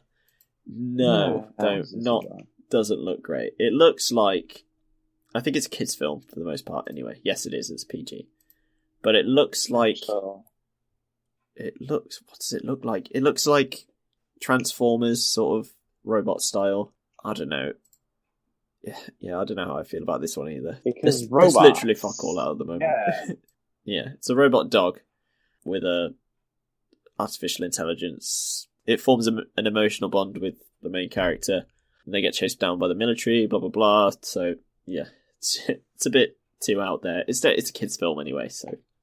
What was it? Hang on, no, I saw a trailer for something called Upgrade, and this. Oh, looks... mate. Oh, yeah. I also in the episode I spoke about. That looks really good. Holy crap! Yeah, let's see if I can find it. This looks like Venom, but turned up to 1 billion. Oh my god! It just. I don't know when it comes out. What's the premise? It's something like. So this guy, he basically breaks his legs, or breaks his body in some way, and then he gets implanted with a chip that takes over his body, so that calls back to the Venom thing. It's sort of similar in that way. And this chip moves his body for him. The chip moves his... Yeah, he gets... Yeah. Oh, yes. So he's able to fight. Yeah. His body does some pretty He disgusting just does everything shit perfectly. for him. Yeah. He just has no mistake. It's like a computer, yeah. Yeah. He just has no mistakes. Everything's like pinpoint accurate. Yeah. And he just takes down people in like 3 moves. It's ridiculous. Yeah. It's the same director as Saw, so there's definitely going to be some really gritty moments and grim shit in there. Some gore. So that definitely looks cool. I'm just seeing... Oh, it's out already, I think. Oh, no, it comes out... it comes out this week. It comes out tomorrow, as of recording this. August 31st. For us in the UK. And same for you guys in Ireland. So... Yeah, boy. I definitely want to see that. Maybe if we can get Matt to see it as well. Maybe we can do a review. I don't know. We'll see. So, other than that, in TV news on Amazon Prime, a new series for Jack Ryan comes out tomorrow. Actually, Jack Ryan. Yeah, Jack Ryan's a set of books by a person who writes books. Don't remember his name. Post-production Lloyd here. So it turns out the person who wrote the Chris Ryan books is Chris Ryan. Saw on Netflix there was this movie called Jack Ryan Shadow Recruit, and it has the guy Chris Ryan. Yeah, Chris There we go. Yeah. Should I watch that? Have you seen it? I haven't seen that, but yeah, like the whole war and espionage genre isn't really, other than James Bond, it's not really my wheelhouse. I don't enjoy those sorts of films, really. But like Red Sparrow and James Bond, those are all exceptions to those sorts of films. So I don't really go out and watch those sorts of films. But yeah, but with this new TV series on Prime, maybe I'm going to give it a go. We'll see what happens. In terms of game releases, there's not a whole lot. Far Cry 5's getting an update. It's called Dead Living Zombies. Don't really have much of an interest in Far Cry, but that's cool, I guess.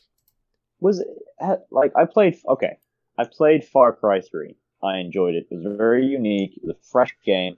And then Far Cry 4 came out. It was just basically the same game. Yeah. You know, updated graphics. And I asked a few friends who also played Far Cry 3, and I asked around, and they were just like, it's just the same game. Quite disappointed. Yeah, there's a lot of recycling going on. You know, I think Cyberpunk is going to dominate the market with its, it has a brand new everything, which is to be put in the spotlight, definitely, to praise it. But as far as new stuff, I'm kind of frowning. So yeah, that's it in terms of releases. There's not a whole lot, but on the other hand, I've got a buttload of trailers I want to talk about. First up, there's a new ITV drama starring John Sim called Strangers. Looks very interesting. Anything that John Sim is in is worth watching for me. Like, Prey is one of my favourite ITV dramas with him in it. So yeah, this one, Sim's character, he looks like a sort of teacher. He gets informed of his wife being killed in a car crash. And okay. Yeah, in the middle of a class, which isn't cool. So he goes to Hong Kong, where she's apparently lived most of her life. There seems to be more than meets the eye, really. Yeah, it looks great. And I definitely want to see that. That comes out on September 10th. I've never even heard of it. I'm like, what is this usually called? It's new. It's not out yet. It's coming out next month. There is so much going around. There's so much to choose from.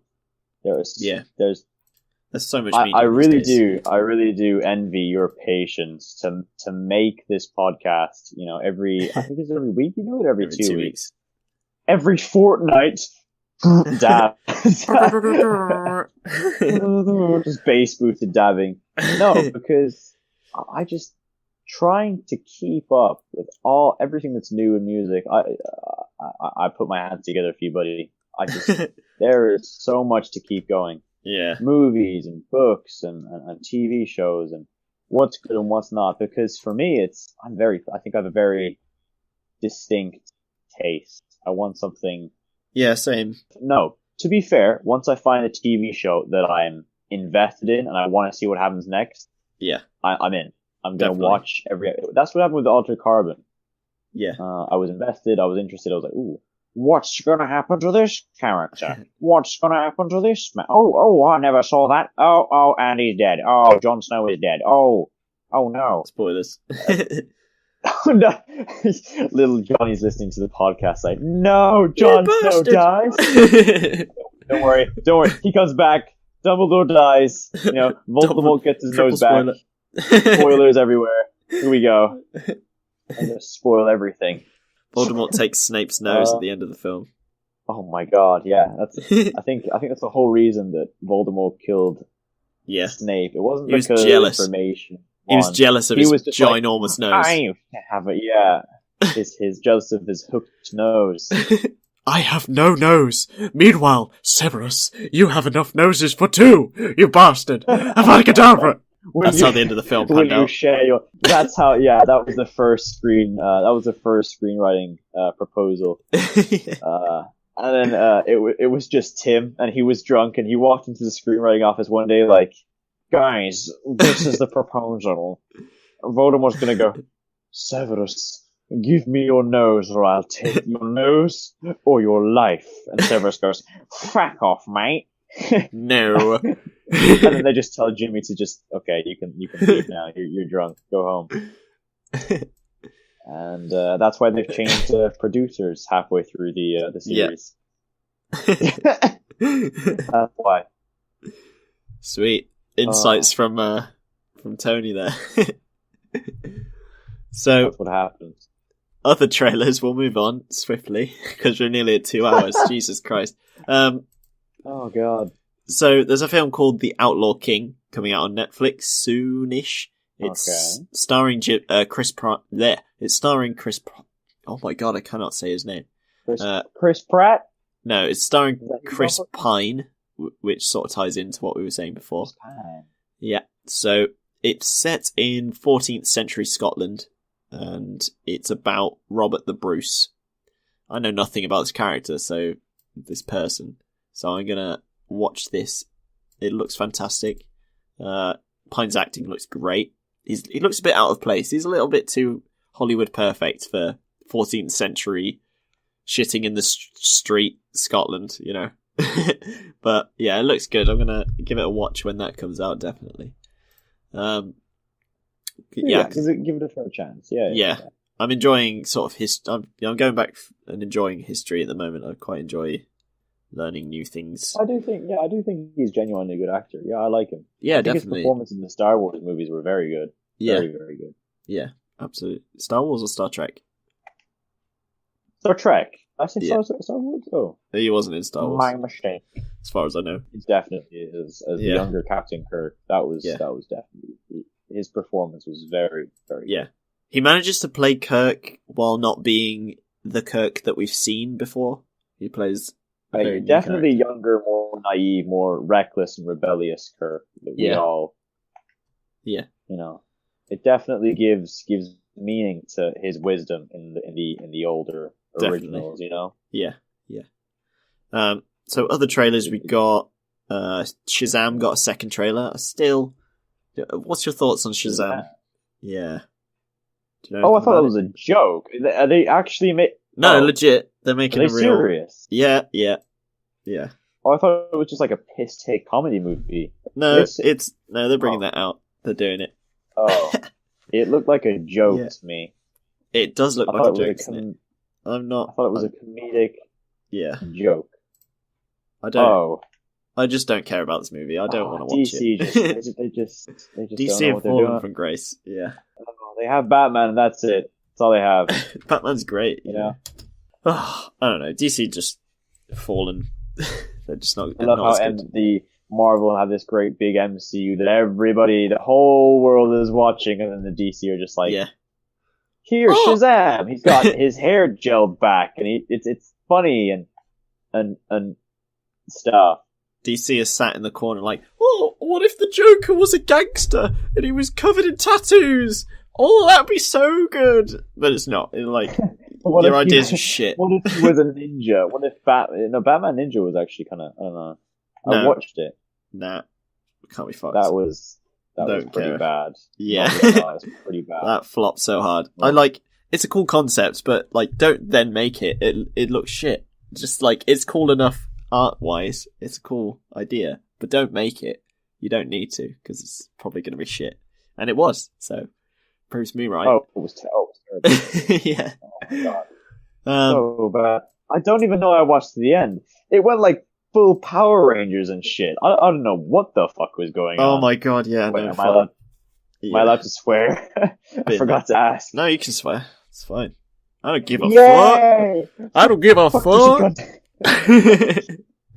So yeah, we'll move on from that because we're nearly at the end here and I need the toilet again because my bladder is so weak. So Hold the Dark, which comes out on September 28th, so a little while off. That comes out on Netflix also. I should be sponsored by Netflix, for fuck's sake. You basically should be with the amount the amount I watch on Netflix and the amount I genuinely love the platform. Anyway, but Hold the Dark, it's starring the guy. Do you remember the second and third Hunger Games film? And there's that character who's sort of intelligent. I think he's called Beady or something. He's got glasses. He makes traps. No? In the is he the guy who electrifies the sand? Yes. So that guy, yeah. I don't know his name. I can't find it. But he is one of the main characters. But yeah, it looks like really creepy, really savage-looking horror. I don't normally watch horror movies, but this looks suspenseful enough, as in, like, it has a good enough story to justify me watching it. So I'm probably going to do so. And I like the actor. So that's Hold the Dark. It looks very good.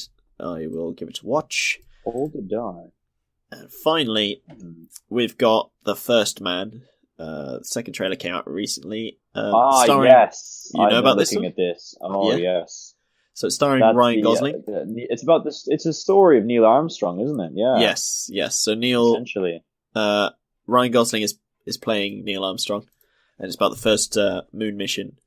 I love everything about this. I want to watch it. I'm definitely going to watch it.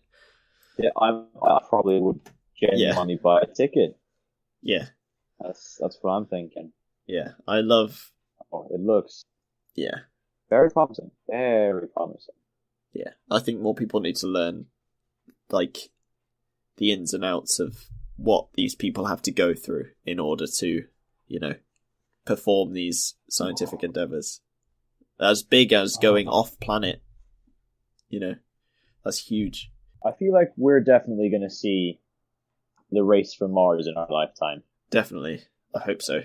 Within the next 50 years or so. The first man or woman, the first person on Mars is going to be... It's the name in the history books. It just is. Yeah. It's fascinating to me. But I think that's it, unless there is anything else you want to talk about. I think I wanted to kind of just touch off of what we were just saying just there about. There we go. There we go. So I think we've changed a lot from the point of. So even when I was a kid, when I was a kid, you know, like when we're similar age, so take about 10 years off now. What was on the TV at night was what you were watching. That's what you get. There's no choice. Yeah. The Simpsons is on 6 o'clock. You know, this show is on at 7. You don't have choice. But with all the different choice now on Netflix, you can get whatever show you want, whenever you want, wherever you are, in the car, at home. There's just so much to keep on. There's so much, So I just wanna genuinely say, fair play to you. Fair play. I think that's part of the part of the reason why, going back to the points we were making earlier, like why I feel like I have to play a game and watch something, or watch something and do something else, is because there is so much to consume. And I feel like you don't want to feel. I don't want to miss out. Yeah. I feel like you don't want to miss out. Yeah, because you might find a gem. Yeah. Exactly. And I feel like we're on this planet for such a short amount of time, and it would be so much sadder if we weren't able to experience all these forms of art and beauty that people take time and effort into making. And if the finite amount of time I've got on this planet is spent like involving myself in these universes and stories that people have made effort in making, then I think that's a lot better than, you know, taking it one step at a time. There's a lot of trash out there, but there's still a good few gems, you know, because and even in the shitty movies, there are great points. Yeah, the good movies, the ones that really stick out. I mean, okay, you walk into a room. This is what I do. Okay, if you have people who say they're gamers or they follow movies. I mean, all I have to do is walk up to people my age and go, The Simpsons Hit and Run. And everyone goes, oh my god, that game, it's amazing, I love it, it's the best art. I mean, it is, it's truly a masterpiece. I mean, and then you start talking for half an hour, and there you go, you've made a buddy. You can walk into, you know, another room, maybe with not people, I think everybody's seen it.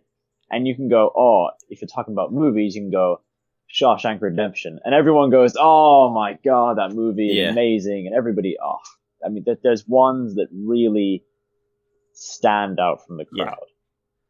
And I definitely think the term art, the term art has evolved so much in just the last few decades. Because now we've got games, we've got films, as well as books, poetry, even. Like, there's so much media to consume that I think. It is artwork. It is art. Over. Yeah, it's definitely an art form. Definitely. Yeah. Not a doubt about it. Yeah. So on that note, we are just about to go over the 2-hour mark. So 2 hours. Wow. So with that, I think we're going to leave it there. I'm going to evacuate my bladder because it's about to explode. And so thank you very much for joining me, Tony. We'll have to get you on back on soon. I do, yeah. So, man, thank you very much for having me. And you need to catch up on the other episodes that you've not been listening to. I've missed 1 or 2. I feel very bad now. That's alright, you can listen to it while you're playing Halo. Give it a go. If I'm up for it, maybe. I'll try. I can try. I can definitely try. Try my style. Try my style of media consumption. Just for a bit. See if you can do it. My brain might explode. My head. I also usually listen to like podcasts on double speed, or like, so there's that to consider as well. Oh god. So yeah, thank you very much for joining me. Thank you guys for listening. Bye. Bye. Nerd Appreciation and the Nerd Appreciation podcast was created by Lloyd Repton. Our logos were designed by @BoxOfBricks on Instagram, and music for the show was created by Liquid Salvation on SoundCloud. If you want to be a part of our community, go to facebook.com/groups/Nerd Appreciation. Follow @Nerd Appreciate on Twitter and Instagram, and for updates on the show, like the Nerd Appreciation podcast on Facebook. Don't forget to subscribe to us wherever you listen, and if you have a few minutes, please tell us what you think of the podcast by leaving a review on iTunes or Stitcher, and I'll read them out at the end. We still haven't got any just yet, so be the first one. Go on, I know you want to. So So that's all from me. Unfortunately, I haven't been able to make clips for the show just yet. I'm just waiting to be able to get Premiere Pro, so that shouldn't be too long. For now, I'm actually thinking about a ton of ideas for blogs, so go ahead and bookmark nerdappreciation.wordpress.com. There should be posts very soon. So yeah, I think that's everything. So I'll see you next time. Bye!